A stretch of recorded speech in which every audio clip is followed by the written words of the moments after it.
Bonjour à tous, aujourd'hui je voudrais vous parler d'une petite chose autour de quelque chose qu'on dit fréquemment, surtout les sociologues, c'est qu'il ne se régénère pas, dégénère. En fait, je trouve que c'est une maxime qu'on devrait appliquer, et qu'on devrait être capable d'appliquer au corps aussi, à la santé en particulier.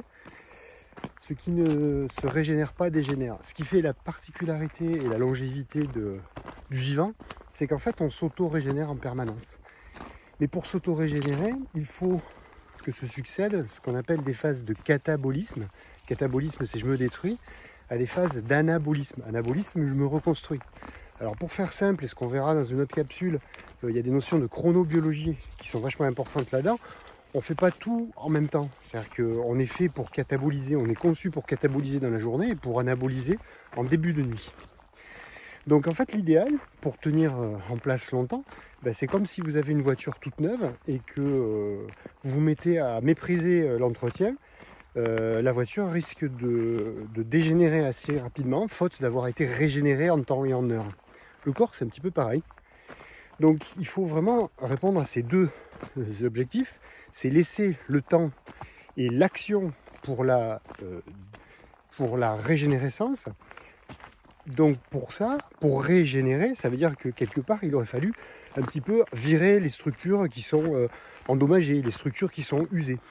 Donc si on prend un exemple dans le corps simplement, par exemple l'exemple du genou. Ça fait bien longtemps qu'on a constaté que les gens qui sont usés des genoux, c'est pas forcément ceux qui ont fait du marathon toute leur vie ou qui ont fait des travaux dans les champs, etc. C'est au contraire ceux qui ont été sédentaires. Un cartilage de genou, le cartilage, il ne va se nourrir que comme une éponge, par imbibition, résorption. J'appuie sur le cartilage, le liquide synovial qui le nourrit s'en va, et je décharge ce cartilage, il se réimbibe d'un liquide synovial tout neuf qui fait que les cellules cartilagineuses peuvent se régénérer. Donc en fait, ça veut dire une chose, c'est que comme ce qui ne se régénère pas dégénère, l'idée c'est qu'il faut suffisamment user modérément, en toute tranquillité, son corps pour permettre derrière à l'anabolisme de faire son travail, donc de nous régénérer. Et ainsi, tous les jours, si on fait succéder ces phases de je m'use et je laisse le temps de me régénérer, en fait, a priori, notre corps vit plus longtemps et en meilleure santé.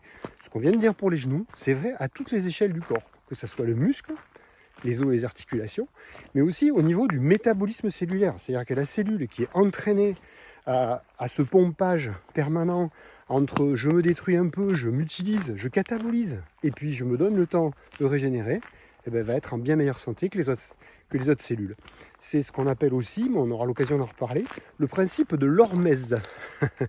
Et c'est le principe de l'hormèse, ce qu'un autre philosophe énonçait en disant tout simplement « ce qui ne te tue pas rend plus fort ». En attendant, bonne balade à tous, à bientôt.